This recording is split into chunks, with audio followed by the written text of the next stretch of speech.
I was watching some student films at De Anza College in Cupertino, and one of them was about art and what is art. There are a million stories. I went out one night with Richard Wyborg, who was the director of New Worlds Gallery. I think we went to something at the Monterey Museum. And Richard and I struck up a conversation with a young man there. Brilliant young man. He appeared to be about 28, 29 years old, something in that area, and we talked with this man at great length. He was without doubt the most knowledgeable person I had ever run into. And I think we even took him out to eat afterwards. And when we left that night, I told Richard, the director, I said, you know, I feel like cutting my throat. I have painted for nearly 50 years, and I feel like I know nothing. I said, this man is so knowledgeable, so well-versed, that he makes me feel like an idiot. And it was about a month later when Richard called me again. He said, feel like taking an art show? And I said, yeah, sure, go to an exhibition. So we walked in, I forget where it was, and we looked around. He said, what do you think of this? I said, the work is very, very raw, very poor. He said, well, this is painted by that genius who talks very well. So I've never felt badly since about not being able to talk about my work in the sense of justifying it. I think it was Diebenkorn said, I don't talk about my painting. The painting speaks for itself. And so many times I've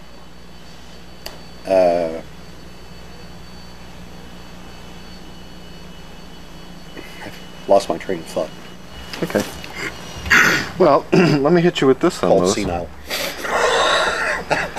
Louis, what is art? What is art? I have no idea what art really is. And there are so many different arts. And you know, people don't realize that really there is only one art. And so many times, you know, Frank Lloyd Wright said that architecture was the most important, the mother of all arts. And someone will say that music is the greatest of all arts. And then someone else who does something more permanent will say, yes, but after you hear music, it's gone.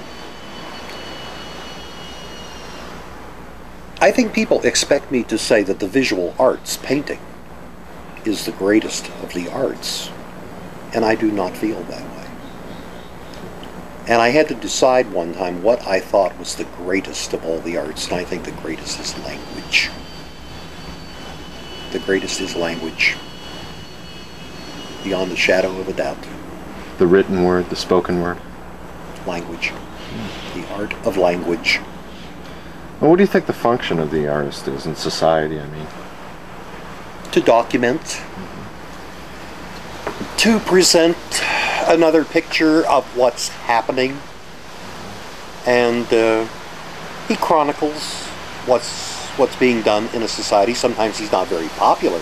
You know, people don't want to look at the truth, but nevertheless, he portrays society as he sees it, and he gives his own ideas. This is how he puts out his idea for someone to look at and communicate with.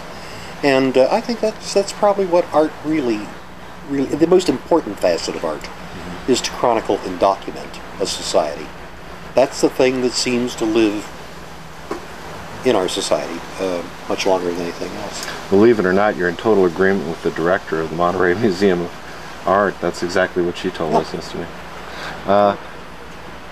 Let's say I was a young person, maybe in high school, and I came up to you, Louis, and I said, well, I admire your work, and I like to draw and play around with colors, and I really think I'd love to be an artist, but my parents think I'm crazy.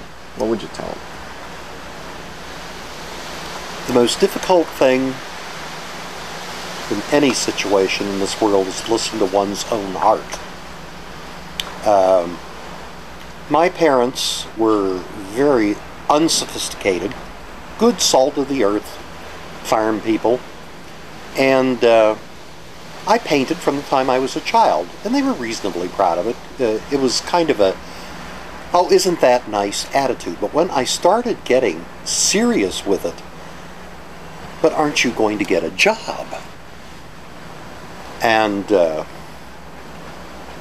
I decided to go to New York and live there at least in the summers. I was teaching in a small university in Ohio in the winter, and had a lot of exposure to art in New York, and I wanted to stay there. And my parents were horrified. Oh, you can't do that. You've got to come back and get a job. And as a result, to satisfy my parents, I was with National Steel for 13 years, and I had a darn good job, all the fringe benefits, everything else. But it got to the point where it was not what I wanted to do. I did not like the corporate life. I remember reading a book one time, one of the chapters was titled with a quote from Paul Gauguin, "To hell with all brokers." And that's exactly how I felt about my job. I don't want this. I don't know what I will really do, but I will do something because this will kill me. I cannot tolerate it anymore. I wanted to be free. And I've managed to stay free and independent. Okay, great. So in a nutshell, what would you tell that person? Say, I want to be a painter, but my parents think I'm crazy. What should I do? Can you give me some advice? I wouldn't even be belligerent about it. I can remember the time when I was a hostile young man, but I wouldn't. Now I wouldn't even be belligerent about it. Say it is a shame that they don't understand you, but if you have the conviction and you have the desire and the guts to do it, it's your life. You do it. Don't let anyone ever stand in your way. Excellent. That's great, Lewis. You're here. Thank you, Lewis. Marie. How do you feel about that in terms of, living in an area that you really love, but you're not... Are you going to ask me that question? No, you can address the answer to me, but answer her question. Well, in talking about my being very successful over a long period of time back east, and comparing that with my life here now, going into its 11th year on the West Coast, I don't want to sound derogatory, not at all, but there is a difference.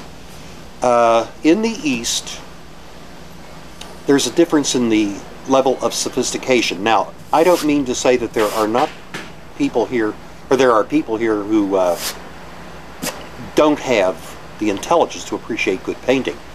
I have run into many people here who buy my work, they appreciate what I do, but also when they are collecting, they have learned through what they're seeing here that if they want good art, they will purchase in the major cities or they will purchase back east. They buy, these collectors buy very little local art.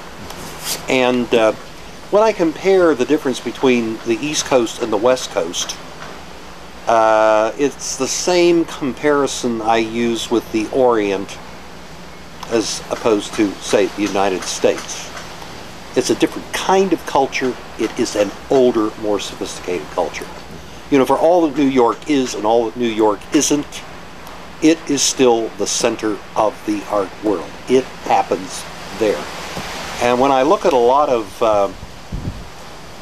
modern painting being done here on the West Coast by people who are better than average, I'm looking at what was being done when I was studying back in the 50s and 60s. It seems to follow 25 or 35 years later. And unfortunately, I run into an attitude here many times, if you can't tell what it is, then it's an abstract. Again, we get back to why does everybody have an opinion on art without studying?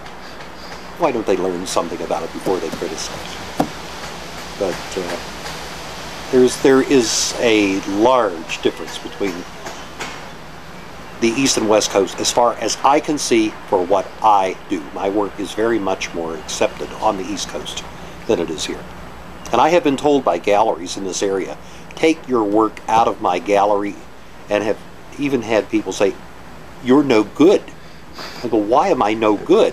It's because you don't sell. What can I say? One of the things that we've run into again and again in this documentary is the connection between artists and architecture. A lot of artists have built their own homes, and as soon as this plane goes by, maybe you could comment a little bit, because I know you were involved in architecture quite a bit too. So wait for the plane.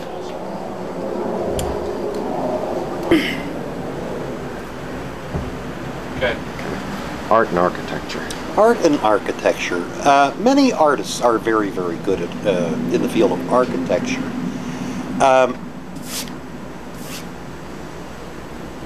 I've said many times that I always wanted to be an artist, and I did.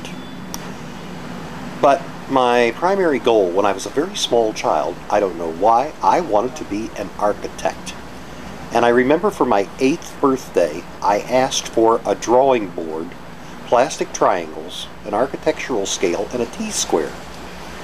And I was so proud of myself because I sat down and I figured out all by myself a system of drawing with a horizon and 2 points, and if you drew the lines this way, you could draw a picture of a building the way the eye actually sees it. And I was quite proud of myself later on when I found out that someplace back in the 12th or 13th century somebody had already discovered this, and it was called perspective drawing. But nobody ever showed it to me. I found it out on my own. But all my life I have been involved in architecture to a degree, and have designed a lot of structures, some commercial buildings, apartment buildings, residential installations, and what have you. And I wanted very much at one time to work with the Frank Lloyd Wright Fellowship, and I had corresponded with Mrs. Wright, and but I ended up just doing a nominal amount of it, and I think you have to make a decision. I gave up wanting to be a concert pianist. They're walking the streets unemployed, and I gave up the architecture because you can't do it all, and I decided I really just want to be a painter, and that's what I'm doing. Do you have any regrets in your life? Do you think I should have practiced the piano more, or I should have done this? Oh my God, yes. I am guilty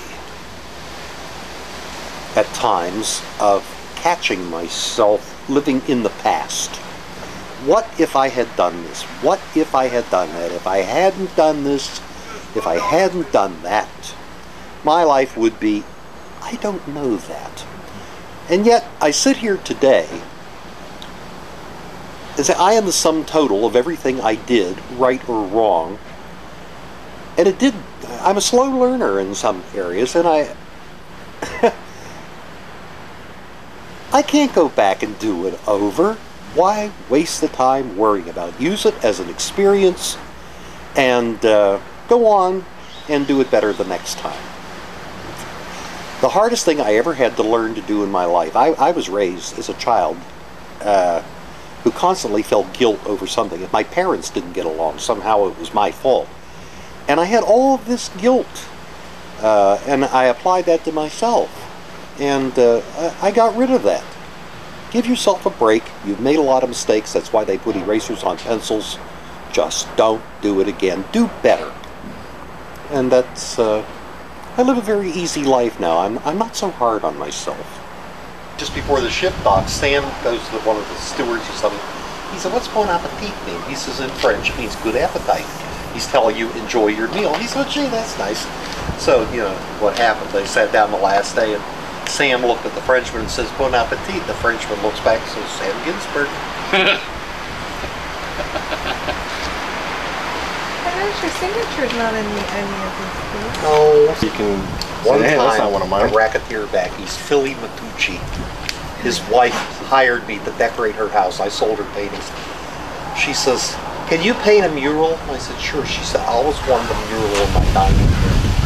I said, "Oh, one does not sign murals." I didn't come and put my name on that damn thing. "What did you do it for?" "I did it for money." That's what I did it for. I've prostituted myself in time. Don't kid yourself, we all do. Absolutely. And you were doing this and doing that, and you lived here, you lived there. She said, "How did you do that? That takes a lot of money." I said, "I owned a dinner jacket, a tuxedo, I can't remember the size the other day. Harry Golophon? No. Is Harry? No, not me.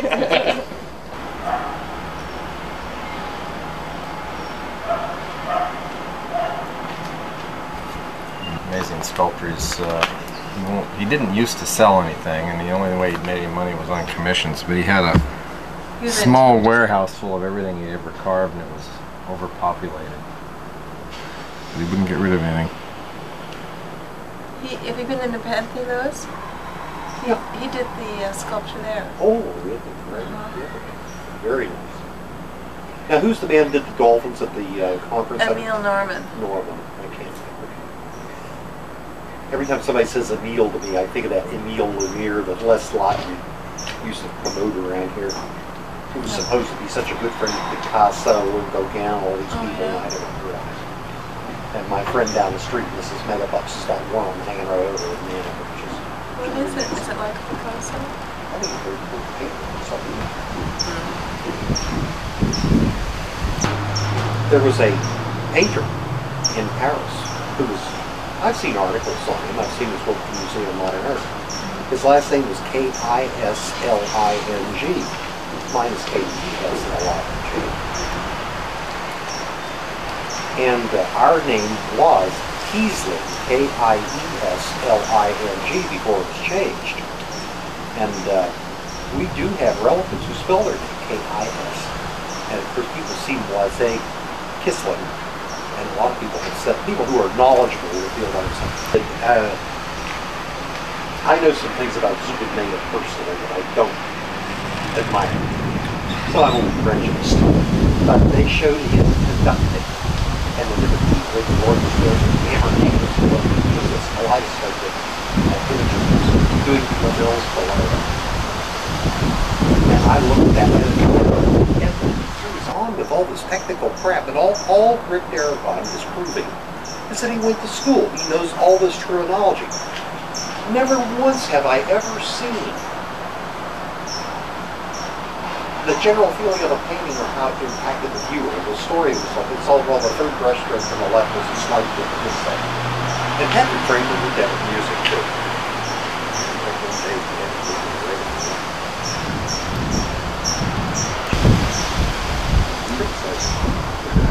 She was literate. And you could read Irene's criticisms, but this was Rick Darabont. I don't even know the man. I know he's a friend of.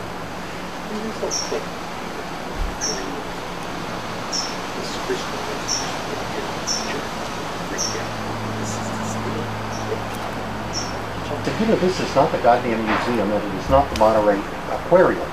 This is private property.